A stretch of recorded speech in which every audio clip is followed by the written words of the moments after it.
Næsta mótilskák í afbrigðinu með A4 í 5. leik og hér eigast við Stanislav Savchenko og Etienne Bacrot. Þessi skák telt árið 2003 og ég hef áður nefnt að þessi A4 leikur lítur eðlilega út, kemur í veg fyrir B5, en gallarnir við þennan leik að það verður smá veikleiki hjá hvítum á B4 reitnum og svartur ætti að vera dálítið snöggur að notfæra sér hann eins og hann gerir í þessari skák. Bacrot lék E6 eins og ég mælti með og eftir biskup G5 þá lék hann A5 sem mjög mikilvægt plan fyrir svartan. Hann tilbúinn að nýta sér hennar B4 með að leika rittari A6 og þaðan á B4 eða biskup B4. Hvítur lék núna E3 og svartur lék biskup E7, hrókur C1 og rittari A6. Hvítur lék núna biskup E2 og þá kom rittari B4 sem að rittarinn stendur vel. Eftir stuttarhrókun og stuttarhrókun kom núna drottning B3 hjá hvítum og þá lék svartur B6. Hann er tilbúinn að virkja biskupinn sinn annarkvort á A6 eða B7 og leita sér mótspils með að leika C5. Hvítur lék núna rittari A2 til þess að losa sig við hennar rittara og svartur svaraði því með að drepa ekki á A2 heldur leika núna bara C5. Því eftir rittari dreipur B4 þá getur svartur dreipið tilbaka með A-peði og hvíta peðið á A4 verður veikt. En eftir C5 þá lék Savchenko hrókur eftir D1 og Bacrot svaraði því með að leika biskup B7.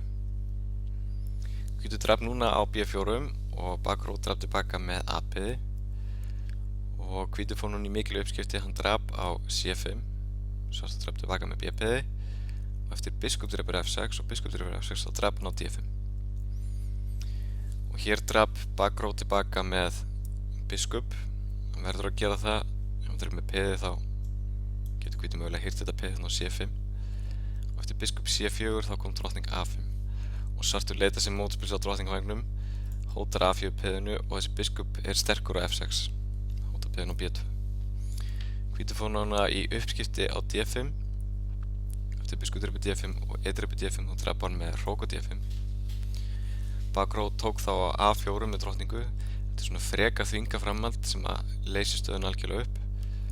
Drottning drepur A4 og hrók drepur A4 og núna B3 og Bacrot lék hrókur A2.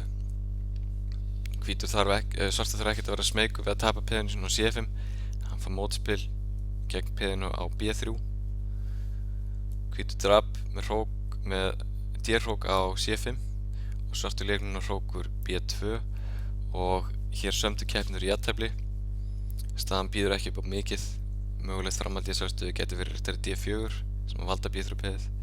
Svartur eru þá að drepa á D4 og eftir uppskipti hér hrókur drepur B3 getur komið D5, til dæmis hrókur D3 G6 og þessi stað er algjörlega hnífjöfn.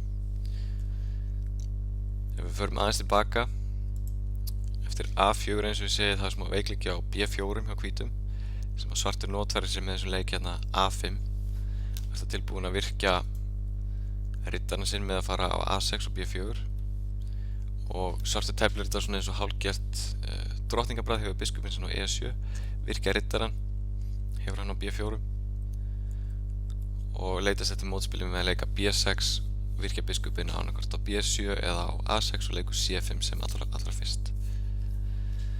Svartur jafnar taflið mjög fljótt í þessari skák eins og við sáum.